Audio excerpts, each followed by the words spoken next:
Photographers are like mathematicians. They're unemployed. When they start talking about things, you want to leave the room. They steal light. Doesn't mean I won't help these thieves. I'll help 10 of them right now. Are you gonna stop me? All I want is the perfect camera. All I want is the perfect camera. We're on the Sony A7S III, 20mm 22.5. I have a light shining through a bottle of mosquito repellent and a hair light subtly out of the shot, warming your heart. Fuji XH2s with 150 to 600 versus Sony A7 IV with 200 to 600. Which is the better value? That is a tough one, man. If it was me, oh man, why do you do this? Because Fuji has the better specs technically. They have 4K 120p versus 60. 240p, but that looks like trash versus 120. The lens, that Tony 8, that's a Tony 12 equivalent. That's scary. If it was me, 100%, I go Sony just because I've been out there with it. I like how it feels. Like when I'm with the Fuji, it can be a bit of a struggle. It's a bit annoying. The lens, it's a little stiff from 300 to 400. That can irk you. And then you're like pressing shit, back button focus, and then you do have to adjust it again. The manual focus throw, the glitchiness, you can't rely on the autofocus. Sony's just like, it will autofocus, or you lock it with one button. I like Sony much better. If it were me, Sony all the way. Ramu rudely commented this on my Patreon account, where you can sign up to be a monthly member for as little as $1 a night. I mean a month. Oh boy, that would be a bad deal. So I wrathed him there, I yelled at him, and now I will answer it here. He's a science student, needs to buy a camera to take pictures of his experiments in the lab, probably ripping heads off rats and seeing how long the body will run for. It's rude content. But also want to use it for my trekking. Which camera and lens would you suggest? I would prefer used, and where can I buy it? I have no idea who you are and what you do. Taking pictures? Me, you're asking. Low light pictures and trekking. I don't know. I suggested him an A7S Mark I for the pictures, low light. That's the best I could come up with. But I forgot he said trekking as well. That ain't gonna work. Oh boy, I have no suggestions. So read the comments down below and you might get some from photography losers who care about you. You're in a lab. Why don't you invent a light? You're a scientist. What's wrong with you? You don't need a low light scenario. You just make the light with your science knowledge and then it shines upon thou. Then you go with Olympus, the OM1 Mark II. Then you're done. And where can you buy it? I would prefer used. Where can I buy it? I don't know where you live. You could be on any country, any continent. You could live in the Indian Ocean. Just go to your local fishing village. I don't know. I check Amazon warehouse deals, Kijiji.ca. If you live in Canada, Ramu, you probably do, judging by that name. Or eBay. eBay's usually shit. B&H used deals, they ship places sometimes. Beware those custom fees. We're done with you. Have you tried out the newest Insta360 One RS Twin Edition camera? I saw your older video from a year ago. The new camera has improvements, better stabilization over the older version. Thoughts? They haven't even caught up to the DJI Mark I, the best camera ever made. They have nothing that would excite me as a GoPro 10 owner, and this, it's like they almost caught up, kind of. They're still a weird finge company. I don't like them. What do they do that's like unique and interesting? The mods? Like who cares? I want one camera that works. I don't want to take it apart and put another thing on. Something in my backpack. I got watermelon juice in there. Grow up. Fujifilm 16mm 2.8 versus Viltrox 13mm 1.4 for talking headshots. I know the 13mm can be a bit warpy in the corner. What are you doing at home that causes warpiness in the corner? Lifting your desk? Is that your vlog? How many times can I lift my desk in your boring video I unsubbed? Mainly using this wide lens for locked off talking headshots occasional movement of tracking a subject. Watched your 16mm 2.8 review, and AF and Stabe looked pretty good. Did it? Because the autofocus was losing me half the time. But if that looked good to you, then you're done. Is the reduction in autofocus and Stabe in the Viltrox worth the brighter and wider lens? I wouldn't do it. I don't like that lens. They gave it to me, I've reviewed it, I sold it immediately. Some people like it because it's sharp, and if you're taking pictures, you're like, oh, this is just as good, better than anything Fuji has. Fuji doesn't have something wide and bright like that, but it's third party in the end, and the autofocus will hunt. If you're using it for video, the thing was hunting on me. Every time I moved, it was like, oh, whoops, little latches. That's why I love Sony. Just, you can do all this stuff. It never does anything. As long as you have an eye somewhat in the shot, you can distract it all that you want. So, I don't know. Fuji has nice lenses. That 16mm, I don't know how confident it was, but that's probably the lens I would get for vlogging. It's light. You might have something. I doubt it. I would get the 18mm 1.4. You just gotta stretch it. Stretch it right out there. Hello, do you think the new 150 to 600 at 600mm Tony 8 will look the same as your 100 to 400 with the 1.4 times teleconverter? 560mm Tony 8. Would love to hear your thoughts. I'm thinking it would not be as good with the teleconverter. When I did my little test, I don't know, it seemed at 400mm both equal. Mine was a bit sharper, the 100 to 400mm, but barely. Just like it was splitting hairs. But when I tested the teleconverter, it was barely better than zooming in on post. And at 600mm, it was so much sharper than my 400 kind of. Like I can just picture it. Adding that with a teleconverter, nah. I think you want that new lens, but Tony 8, just know that. 12 Tonys. If you want to take one picture, you're ISO 1200, 12,800. Quote me on that. Teleconverters in general suck, so don't even bother unless it's the Sony 1.4 times.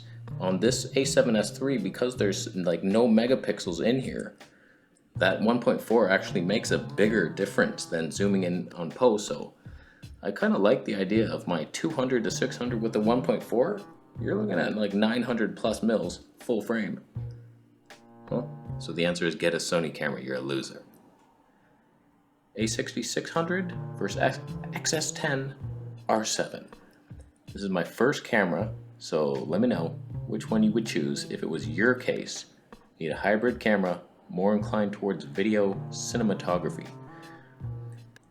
Well, that sounds boring, but if you were making my stuff, I do wildlife and vlogging. So I'm just gonna assume that's what you want.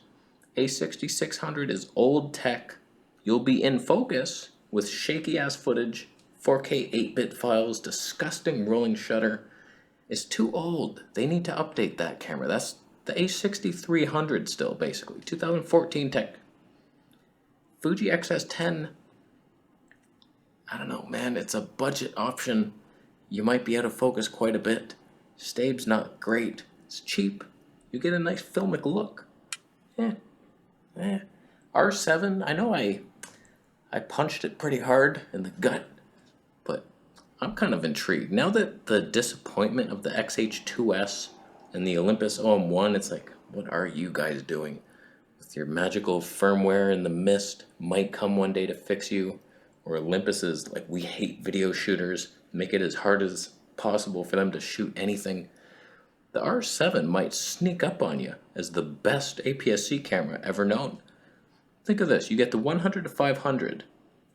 That becomes a 160 to 800 with 4K 60p. If you go into the oversampled cropped 4K 60p at 1.81 times crop, you're looking at like 1400 mil. That might even work. It probably looks like shit. But nah, you got some autofocus, good IBIS, unlimited recording. I don't know, man, I lean R7. I lean it hard. My man Peter Gregg, he's buying a Canon R7. He knows his stuff, that he has old wisdom, ancient stuff. His ancestors used and built cameras out of wood. I've seen them do it. He knows something, so he's getting that for fun. Might be the funnest camera. I'm just saying, Peter Gregg, Christmas room. Let's all go tonight. Subscribe to Peter Gregg.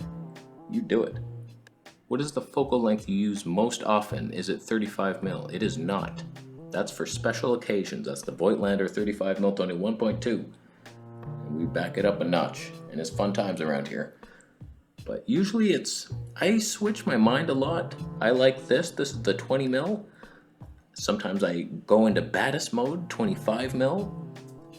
Other times I step right out there with the Zeiss 55, but in general, I like wider just because it's easier. We got a shotgun mic right on there right now, because this piece of shit. It's really my audio interface that doesn't work with this mic anymore for some reason. It's just not powering it enough. It's giving me tiny waveforms, and then I have to boom, and then the noise floor also booms. So this is just a simple YouTube life. The wider the better. I've debated that 18mm Batis. It's a 2.8, so that's not bad. Wrong way. Oh, this is 2.8. You'd have a slightly wider boom. You see how I replicated that? Oh, don't go outside the edges. I'm on an 18mm Batis. Yes, that's what this would look like. I like wide. Can you recommend OM1 Mark III for casual filming, like for family content at the beach? A bit more sophisticated than with a smartphone, so with ND variable filter, with some minor grading, etc. Thank you. There's nothing better. That's exactly what it's meant for. Nothing too serious, but just like easy. I want my stable in-focus footage with nice colors, easy grade. You just drop their LUT on, film in flat profile, and they have a little LUT that does something. It just adds a bit of contrast. You throw that on, you're done. You're done. Like, what could you even beat that with? Canon R7? Maybe. Nothing wide. Oh, 15 to 35. Well, they're coming with a 15 to 30 or something. Gonna be super light pancake lens, that thing. Canon has weird tech, man. They have like super good glass and then really cheap, nasty glass. It's 1.8 primes and the 2.8 16mm. It's like just bad. I don't know. Where's the middle ground? I'm trying to decide between the OM1 or a Fuji XH2 or XT4. Sounds like you would vote for the Fuji. I don't know. Would I? Probably. If it was right now, I want 240 frames per second, I'm taking the XT4. 4K 120p though. That probably trumps all. So XH2. OM1, such a pain in the ass to use. If you only used 4K 60p and you have your 300mm prime, it'd be a good setup. But I was out the other day with my Olympus 70 to 300. I just wanted to try it in 4K 24p. I'll make a little video. I got some stuff. And I tried it at just 300 for a while, and that sucked. I don't like primes for wildlife. I wanted to zoom out, so I did. Thankfully, I was able to. But primes, Olympus has nothing. So it's Fuji HH2, and 100 to 400, and you're done. I might be the only person that actually wants the fan. Talking about that XH2 fan in the back. I film a non-air-conditioned wood shop making projects. Is the XH2s cost worth having to no longer wait on the XT4 to cool down between shots? 100% video. XT4 never overheats. The hell are you talking about? Unless you're in 4K 60p and you're doing unlimited for some reason, but you can just turn off the LCD. That's the hack to get through that, but I don't know. It sounds like if you're in a wood shop making useful items for your neighborhood, you're gonna do long content. So like the best benefit of the XH2s would be unlimited recording, not just that it doesn't overheat. So I would probably get it just for that, and maybe the better autofocus in the magical firmware that fixes all anytime now. Today I've taught you how to dream and create your own dreams. out of mosquito repellent. What a technique. Don't be going copying that now. You bunch of losers. Get your own ideas. Unbelievable idea that was. I'm gonna go. After you subscribe and buy everything I just said to buy through my site. Click on something and then you go buy toilet paper and stuff through Amazon so I get a cut. You do that.